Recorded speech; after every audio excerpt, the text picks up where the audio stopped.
Sneakers and Cleats, the podcast. Welcome back to the Sneakers and Cleats podcast. It is Monday, July 29th. This is episode 120. A lot has happened since we last spoke to you. The Cowboys injury that already rocked their team. Chuck McIntyre turning another year older. Happy birthday to Chuck. Happy birthday, Chuck. Thank you, guys. Wemby and Team France won their first game. We'll talk about that a little bit. Plus, we got Team USA won their first game. I'll talk about that as well. And Wemby had a sit-down interview with some French media, said some interesting things about San Antonio, so we'll bring that up as well. Chuck McIntyre, Don Harris, Matt Roy on tap. Guys, how are you? Great. Hope you had a good weekend, Matt. I was here. So I was here all weekend. I had a great weekend. I was turning Cowboys stuff on Saturday, anchored the news 5, 9, and 10 last night. Yeah, I mean, pretty much as good as it gets, you know? Gotta like that this time of year for sure.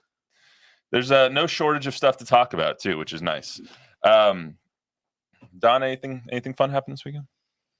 Go run like 7 miles, like you tend to try and do. I just got back into it, and it hurts. It hurts. My hips. Oh God. Chuck and I were talking last night. When you get older, it's the muscle mass that you lose, and my legs and hips are just skinny and weak. It's awful. I'm not even 30 yet, and I feel that way. So I guess it doesn't get better with age. Depends. Yeah. If you're David Chancellor, it just keeps getting better and better. David Chancellor looks great. Yeah. David Chancellor's a freak. He's in that club with Tom Brady and Ages in Reverse. Who's the other guy? Rob Lowe. Oh yeah. Yes. They're all in that club. Tom Cruise Stamos, at the Olympics. John Stamos. See Tom Cruise at the Olympics. All right, let's get to some trivia. So, trivia question today is: the Cowboys are tied for third in the most playoff wins in NFL history. Who are the teams that have more, and who is the other team that's tied with them? They have 36, which means there's one team that has 36, two teams that have more. You want us to answer it now? Now, we'll give everyone a couple of seconds to think about it. Do you know the answer right off the top of your head? Got to be the Packers. So. Packers have to be ahead of them, right? I'm not going to tell you the answer net. Yeah, we'll get to I'm going to go with the here. Patriots, the Niners, and the Steelers. Could be. As the ones tied. We'll give everyone a little bit to answer. No, it's not the Browns. You know what the trivia question that I almost went with was, but I didn't want to do it just because I didn't want to hurt you. What two teams haven't won a Super Bowl? Or? No, I was going to say who's the only team in NFL history to not host or be in a Super Bowl. I didn't want to hurt our dear Bob Gambert over there. Yeah. The host is out of the question. It's January, early February. Hey, New York hosted one a couple indoors. No, it wasn't. It was outdoors. It was when MetLife was new. That's when the Broncos got destroyed by the Seahawks, 43-8. That was in MetLife. Anyway, let's get to some Olympic basketball. So we haven't talked about Wemby in a little bit. He deserves. We haven't. We didn't talk about him last week. Okay. Just checking. He deserves us talking about him. Okay. France has the third best odds to win gold in this year's Olympics, trailing only USA and Canada. France won their first game, and Wemby was fantastic. He was 19 points, 9 boards, 3 blocks, 4 assists, 2 steals, scored 14 points in the final 7 minutes of the first half when France was down 12 early on in that game against Brazil. I mean, if there was any pressure on him in the international stage to kind of live up to the hype and bring this French team along, I think those rumors or that feeling was dispelled pretty quickly in the first half of that game. Yeah, it's interesting because they didn't go to him in the whole first quarter. They seemed like they were avoiding him offensively, and then when they started going to him in the second quarter, he just dominated. Yeah, I mean, what was he, 6 of 9, something like that quickly, in the first half? Yeah, nice. Yep. Yeah, and just took over. And I think he's asserted himself now as the leader because he's the young guy still. They got Gobert and Fournier and Batum, all these guys who he looks up to. But now they're looking to him. Chuck, what did you think of the first game? Well, I thought it was a fascinating matchup, and I don't know. There's some of the things that stand out to me were like at the end of the game when the game was in hand, he let one of his guys loose around the basket and was doing a run out, like so he could get a cherry pick at the other end, like they were not going to throw it to him with 30 seconds left to get a dunk or something. I just thought that was funny too. But they have a good team. I mean, I love the high-low stuff they do, or they're trying to do with Gobert.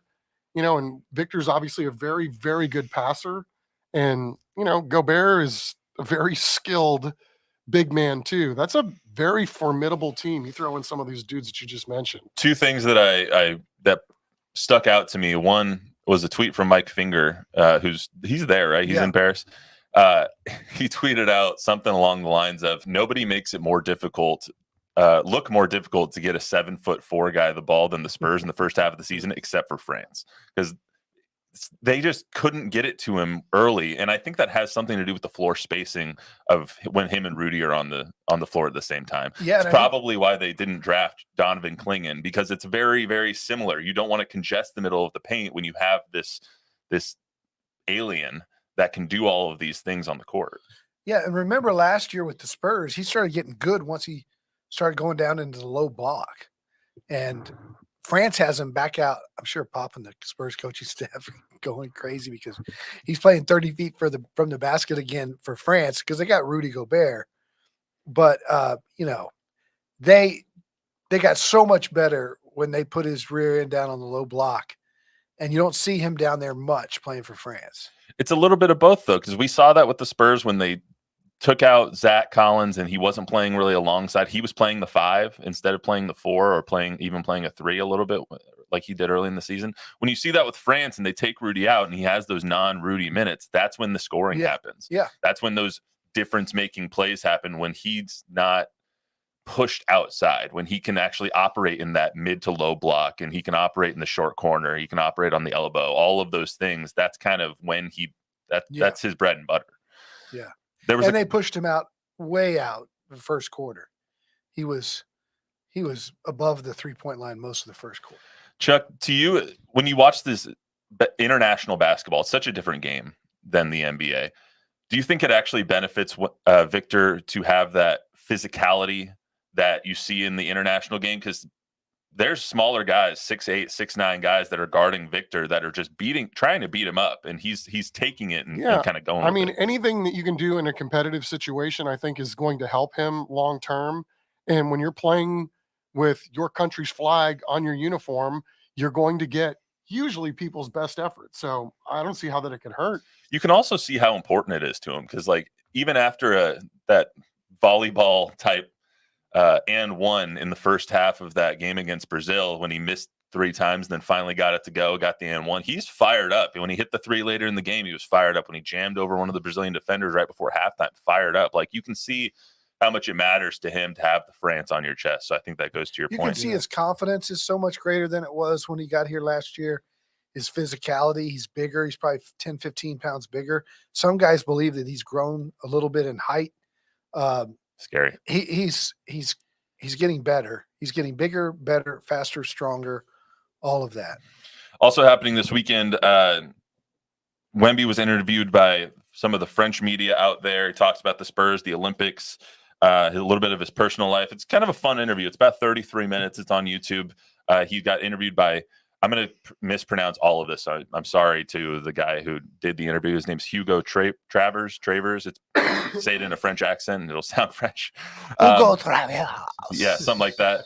On HugoDécrypte. I said that like more in a Spanish accent than French, but we're in San Antonio. So I'm sorry to Hugo. I think you got it right, except for the last part of it. See, the little accent over the E is for day, and then so the other one's silent. I think you got that. So Décrypte? Yep. Yeah. Oh, hey, there we go. See, I knew I could rely on you. I knew I could rely on you. But anyway, so he did. I can see the mail coming in. That McKinnon guy doesn't know squat. Mail. It is the creep day. You're showing your age now with the mail coming in. Right. Yes. So Victor did y'all don't get mail? Yeah. You've got mail. So Victor did an interview with them. I pulled one bite that I thought was really interesting when he talked about his draft day and kind of the reaction and family atmosphere that he's heard and seen from San Antonio since he's been here. So let's play that real quick. When you see this, even then, there's no pressure. You're not like, there's an expectation on your shoulders while this is your first season at the highest level of basketball. No, no pressure, This but guy's a YouTuber. a great feeling of comfort and luck. Because the lottery, I followed it live from Paris. And my reaction inside my head, it was the same. It was this.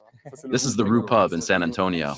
I went there, by the way, even if I'm not 21. So, yeah, I felt really connected to this city.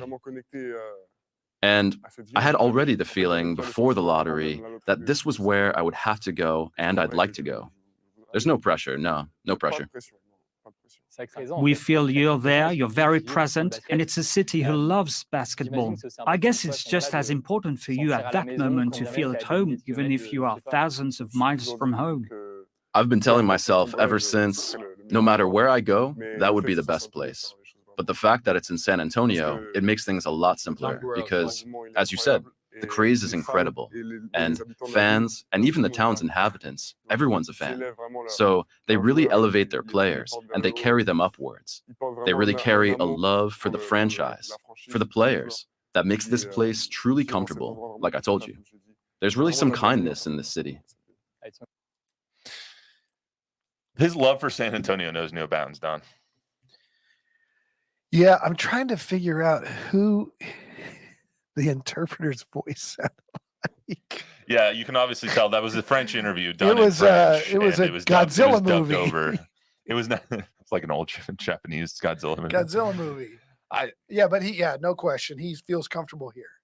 Always has, and he told everybody last year before the draft that he was before the lottery, that he was walking around the day of the lottery day and had a premonition that it was going to be the Spurs. And he said in there as well, like he was watching just along with all the people in the Rue Pub that were watching. People around the world were watching to see who the number one pick was going to be. And his reaction was something similar to what we saw that night at the Rue Pub. And telling it, I mean, here in San Antonio, being there that night, it was like a scene from a movie. And props to him for, wanting to be a part of the community. When he got here, it was his idea. He called Spurs PR staff, Jordan Hallenstein, and said, I want to go to that bar. I want to go to that bar. There's a Cowboys game on in another bar on the south side where they had a mural painted of him. And he just walked in on a Cowboys game day, walked around, sat down at the bar. He couldn't drink alcohol, but he sat down and talked to everybody. Yeah. And same with the Rue Pub. He wants to be a part, and has. I thought in the interview also, they did this kind of like 60 seconds where they asked him a bunch of questions. It was yes or no answers. One of the questions that they asked him, two I thought were really interesting. The last one is, are you sick of people commenting on how big you are? And he was like, yes, it's redundant. This is stupid. And so let's never comment on his height again. Just kidding. And the second one was, will the Spurs win a championship in the next 5 years? And his answer was emphatically yes. Do you think that's an accurate statement? Got to see a lot more things happen before we can just willy-nilly throw that out there. But I don't know. I mean, you got to like the fact that the kid's not running away from it. Yeah, 100%. Yeah, that would put him in what, year 6, year 7? Something like that. Year 6. That's about, Giannis was year 7. LeBron was year 7. That's about the time Michael was year 7. That's about the time when you're in your physical peak and your team has had some time to build. And so I think it's reasonable. I might say just a year or two further out than that, but it's reasonable. Everybody, we don't know how good he's going to be this year. He's what we saw last year. We think about Tim Duncan, David Robinson, all these guys. And as great as Tim was great from the beginning and Tim was great at the end. He was really good 03, 04, 05, 06. But not much better than he was in 99, because in 99 he was great. And not much better than he was in 2013, because after we went through all his injuries in the early 2010s, by the time they go back-to-back with the Heat in 13 and 14, Tim was really good. But Wemby has a chance to be so different than he was last year. So much better. And that's what's crazy to think about his his ceiling may not be anywhere what we saw from the guy last year. Yeah, they also asked him, like, do you think you'll be an all-star this year? And the answer was yes. Do you think you'll, win this award, X award? Yeah, and his answers were yes, because he views them as like things to check off of his list, not, the end goal to win a defensive player of the year, but something that gives you that certain status, and something that he also I see his trajectory more like Giannis than it was Tim's. Like Giannis was a good player, wasn't close to being an all-star his first 3 years. Wasn't close. And then his body started to take shape. He started getting bigger, stronger, faster, all that kind of stuff. Yeah, but Victor could have been an all-star this year. Yeah, I know. So, I mean, if his trajectory is like Giannis's, he's starting in year 3 of where Giannis was, not year 1. Yeah, that's true. That's true. Talk about Team USA real quick. Team USA beats Serbia 110-84. Next game is against South Sudan on Wednesday. I thought it was really funny that they played Serbia. Obviously, Nikola Jokic on that team. I saw the plus-minus point differential. Nikola Jokic played 31 minutes in that game. They were 81-81 when he was on the floor, and they were outscored by 26 points when he was off the floor. 29-3 in like 7 minutes. Yeah, it's so stupid. Plus minus doesn't mean anything, right? Yes. Usually I agree with that, but that one was pretty telling. I was like, oh God, so they're really bad when he's not on the floor. It's one of the many tools that teams use to measure what's going on, and so it's a tool in the toolbox, not to be discounted, by the way.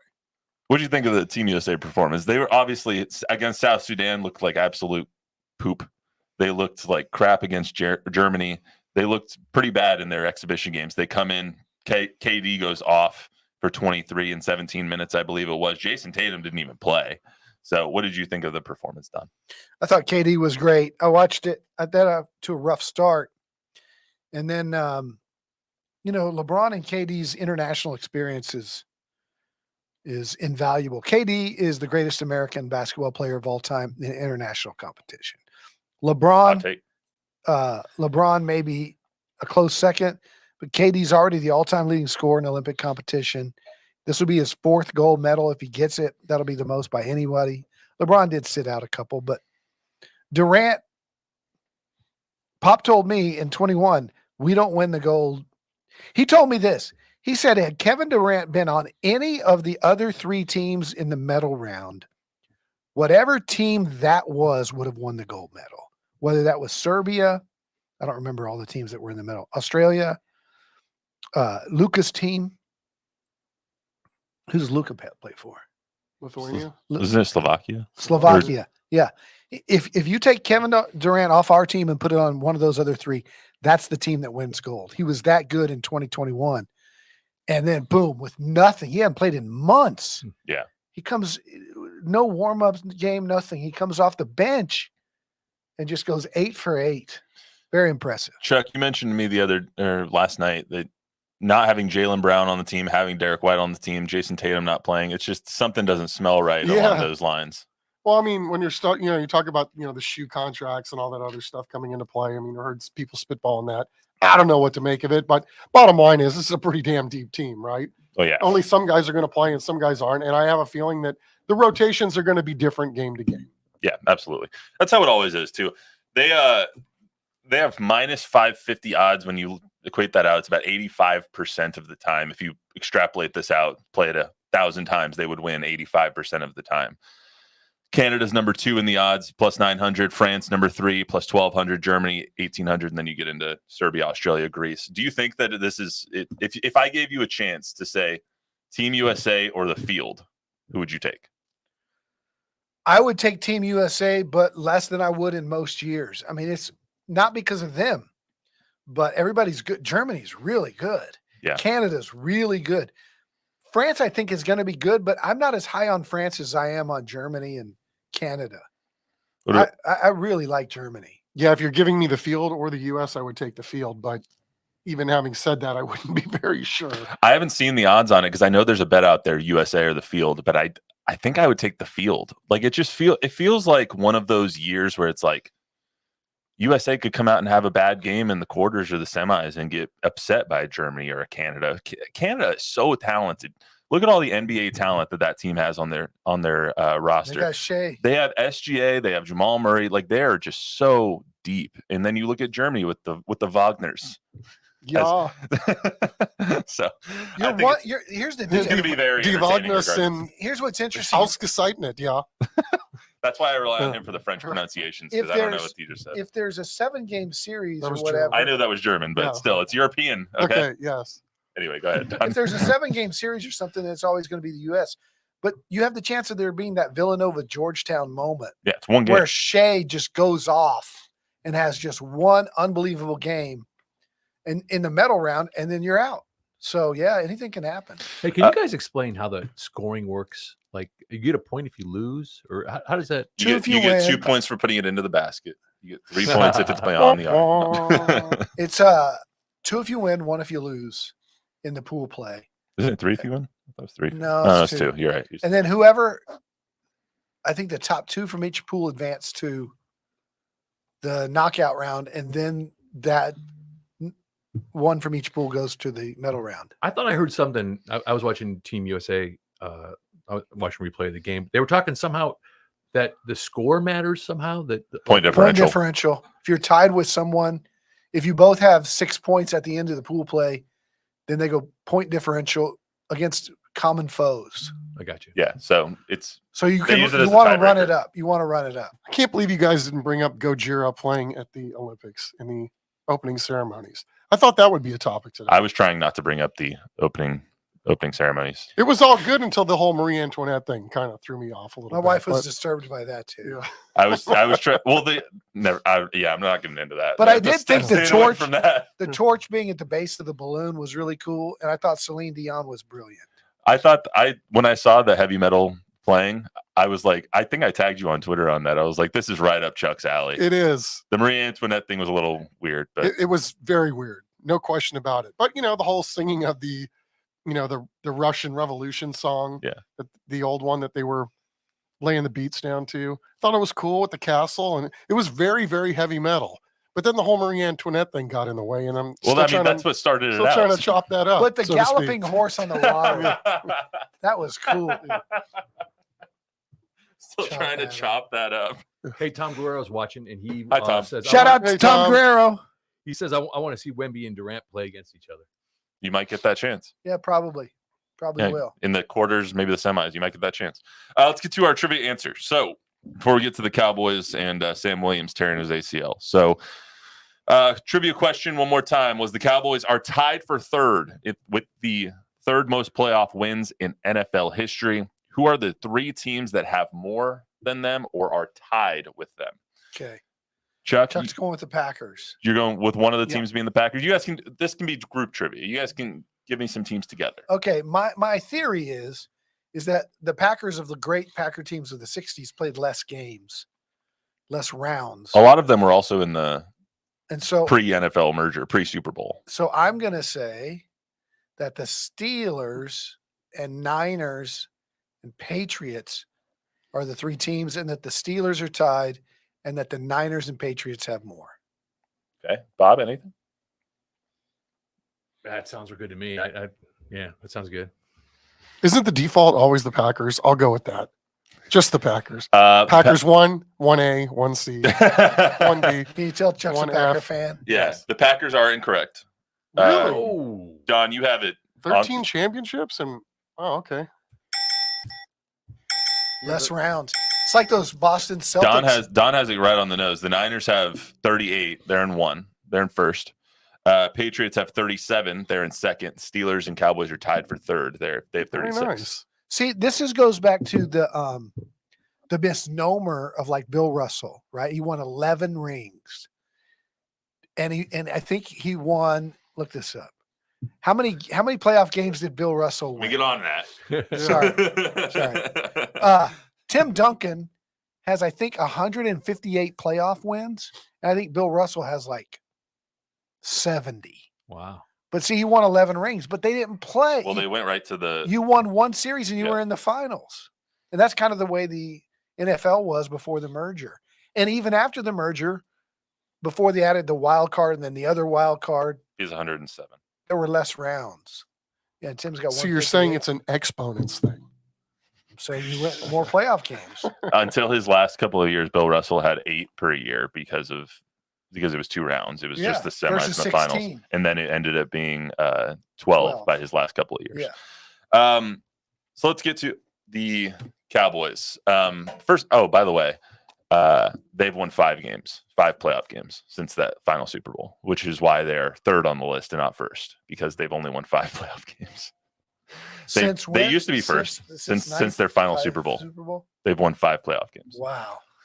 30 years. Yep. So let's get to Cowboys training camp. So obviously we all got the news yesterday. Horrible. Our intrepid, fantastic photojournalist Jack Green. Javier, can you throw up that B-roll for me?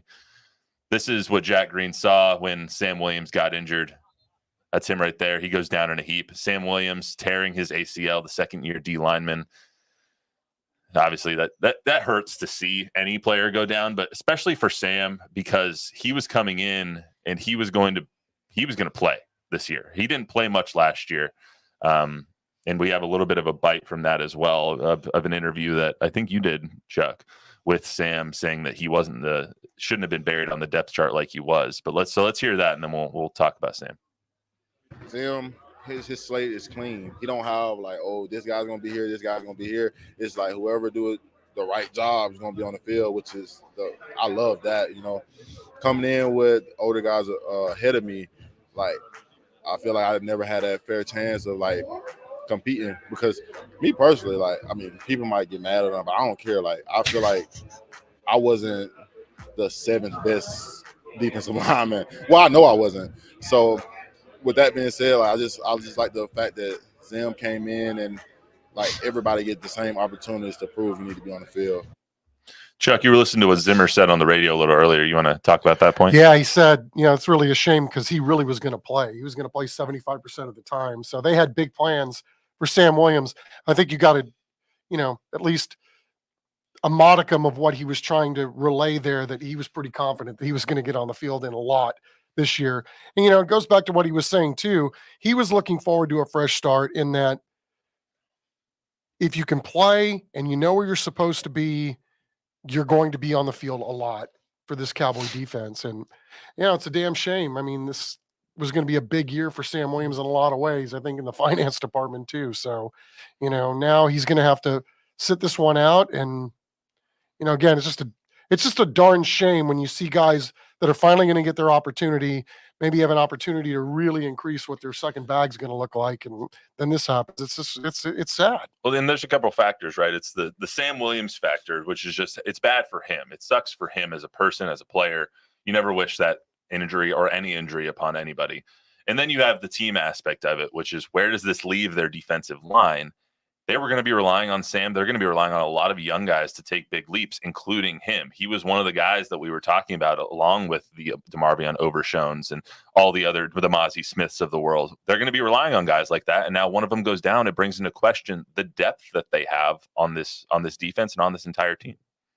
Well, they do have a lot of versatile players. And I don't know if, they wanted to move Micah. There was a lot of talk after the Packers ran it right down their throat that Micah was overused on the edge, and that they want to see Micah get tougher in the middle and attack the run stronger than he did, because he started to become one-dimensional as an edge pass rusher. Maybe he has to go back to the edge, and maybe they play Overshown in the middle. I don't know, but their versatility helps them, even though the numbers are down. And the rookie kid, Nealon. Yeah, I mean, he's going to have to take a big step up, Marshawn Nealon. Yeah. So I don't know. But also Micah's lost 10 pounds. Like, when you don't have a lot of lead in your ass, you're not going to be playing in the middle of this defense sometime. Like, you got to have a Mozzie Smith in there. You got to. I don't think he wants to play like Urlacher. I would guess that would be the case too. Yeah. He was one direction, and it's north. Yeah, but when you lose guys like a Dorrance Armstrong, like a Neville Gallimore, you don't have the depth on that D line. You have Mozzie Smith in the middle. You have Tank Lawrence, and you have Micah, and you have Fahoko. Who else do they have on that D line? They don't have any big fat guys down there on the not many. Mozzie. Yeah. They're trying to get Mozzie less fat. So he's a big fat guy. And he's not a big fat guy too.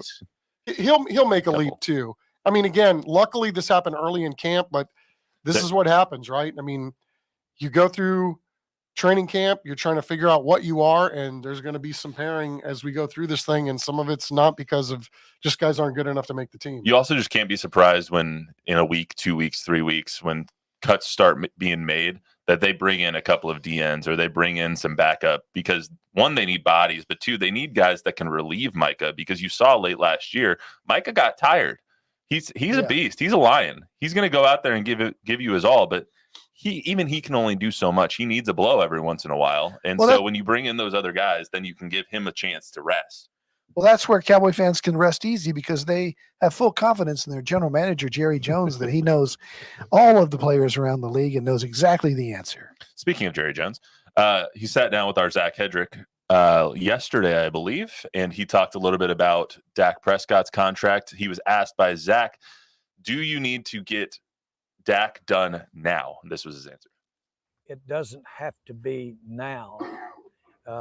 And to his credit, Dak is in here full blown, because all players with contracts to lever in a negotiation don't necessarily come into camp. Well, here Dak is in camp, getting ready to be what we all want him to be. And that's have another year even better than last year, if that's possible. You know, Jerry has been talking a lot. Yeah. That's his third interview we've seen with him. He talks himself in circles, though. Here's what he said. At the press conference, he said, we're all in for this year. Quote, Dak has his contract for this year. So why don't we all just narrow the focus to right now? Stop thinking about what's 2 and 3 years down the road, and let's see what we can do this year. That told me, okay, he wants Dak to play this year without an extension, and we'll talk after the season, because he also brought up the playoffs. Let's look at this playoff season, is what he said, and see what happens in that. Okay, so Dak's going to play the whole year with no extension, see if he wins a playoff game, and then you match whatever offer he gets. That's what it sounded like. And then the next day he goes and says, we're talking. I'm talking to Dak's people. So the only thing that I can think is happening is, okay, we're talking. If you'll come in at 40 million, we'll sign you. But this 55, 60 stuff, then we're going to wait and see. That's my guess. But I don't know if they're not going to be offering lower than 50. Whatever the number is, Tua gets signed. All these guys are getting signed. But Jerry's like, okay, no, we're going to see what happens this year. but the difference with those guys, Tua and Jordan Love, those guys are getting their first bag. Yeah. Dak's already gotten his first bag. So, I mean, you're building your roster out based on, okay, Jordan Love now gets his deal. Tua now gets his deal. Now you're basing the rest of your roster on what are those years going to look like now that those guys have signed their long-term deals. It's kind of hard to do that if you're the Cowboys, if Dak is now looking for another bag that's in the same neighborhood as the first one he got. What if I gave you – sorry, go ahead. The other thing that Jerry brought up Saturday, I think, was that he knows better than anyone what revenue is going to look like and what cap's going to look like. He says, right, salary cap never goes down. He goes, well, it went down in COVID. And then he hinted at the $12 billion judgment against the NFL by the Sunday Ticket lawsuit. That if they have to pay $12 billion, he was like, maybe the cap's not going up 2 years from down the road. Now, it just might be an excuse for him to not pay Dak, but that was he was hinting at. Like, I know better than anyone. Like, the Dolphins give to a 55. That's great. But I know better that something's come down the pike that's not what the cap's going to be. Like, maybe they lower the cap because the revenue is going to go down. I also am I just sit there at night and think of scenarios like this. What if they're trying to do something similar to what the Chiefs did? The Chiefs signed Patrick Mahomes to a $450 million contract for 10 years. That looks great now. $45 million for the best quarterback in the league. Awesome. What if they're trying to add those years on, and that's what Dak's trying not to get? Because that was the problem in the last negotiation. They wanted 5 years. He wanted 4 years. He ended up getting 4 years, and they had the number set. This time, The number is also a question, but the years could also be a question, because what if him knowing the salary cap, as he says he does, he wants him to get 6 years for 55. Okay, now you locked that in. So when the next 10 people come up and try and get their bags in the next few years, the Caleb Williamses of the world, the Jaden Danielses of the world, when they try and get those bags, then you're going to have Dak locked in at 55 He's for going 6 into years. year 9. I understand that. I'm just painting the scenario for you. How much longer do you think he's going to play? I mean, probably a good 7-8 years. Yeah, I mean, I think they need to take care of CD first and then worry about the rest of this stuff later. If it happens, it happens. That's going to happen. I mean, CD's going to get done. I think I've come to that conclusion Yeah. that CD's going to get done here in the next 2 weeks. I think so too. I would highly doubt that they're not going to sign CD, even though I was pretty skeptical last week. Bob, And he's anything? earned the right to get that money. Just a Spurs fan said this Cowboys fan is tired of these Jerry Jones Cowboys. I'm ready for my own NFL team in San Antonio, Austin area, the Texas Rattlers. Okay. Texas Rattlers. We would take We that. all are. Never going to happen. Unfortunately. How many times? Anything else, Bob? Just analysis from me. Oh, I think Browns fan. I think this may very well be one of the worst Cowboys teams, like almost would go all the way back to what was the Herschel Walker right in that time. I mean they look Late 80s. really bad to me. Yeah. No, what did I say? What did I say? What did I pick him to go? I don't know. We haven't done it yet. Okay. Are we gonna do that? What do you think? We're going to do that eventually. Like 6 and 12? 6 and 11, Is it 18 games this year? 17 games. 6 and 11? Hell 7 and hath 10? hell hath no fury like guys playing for a bag, dude. We'll see. The team's not that much different than it was. They're not that much different. They say this is a good team. It's not a 12-5 team. I don't think it's not a 13-4 team. I don't think, which just sounds weird. 17 games just sounds odd, but 13-4 just doesn't sound like a record you should have. But I digress. They're a 9-8. They're a 10-7 team. That's what they are. It depends on the injury situation, because they don't have any depth. They have no depth on this They entire have team. no running back. Speaks to the depth. They have Chuck, depth. They Chuck, just you have getting young sick on depth. us? Pardon me? You getting sick on us? I am. You Yes. can't get sick before your vacation. Chuck. You got it. No, This that's room the is goal. too Get small. sick before you get to vacation. Then vacation, you're healed up. Hey, We'll real quick, shout out to Sean Elliott, right? I saw your Oh, tweet. Yeah, shout out Sean Yeah. Elliott. Get well soon, Ninja. Yeah. You want to say what happened real He quick? had this is the kind of a cool story in that everything's turned out okay so far. His Apple Watch warned him that he had an irregular heartbeat, and his wife, after a couple weeks of him saying this is weird, why don't we go to the doctor? And he's got atrial fibrillation, which can cause stroke. So they shocked his heart back into a regular rhythm, and he's doing better. Shocked. Yeah. Well, happy that Sean is okay. I saw that last night when we were in between shows, I think. I want to if you've ever gotten that, mine wasn't irregular heartbeat, but I went on a run and I came home, cooled down. It was 105 out. It was like 2 summers ago.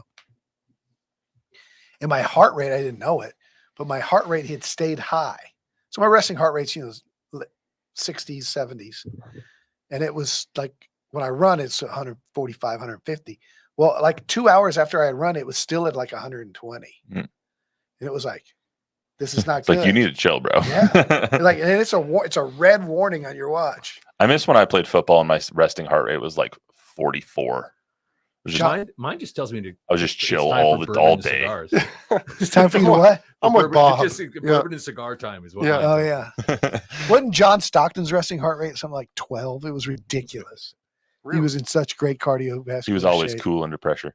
All right, that's all we got for you today on the Sneakers and Cleats podcast. Remember to download, rate, review, subscribe, give us a 5-star rating, tell a friend, tell an enemy. We'll be back on Thursday. Don won't be here, but Chuck and I will be here on Thursday.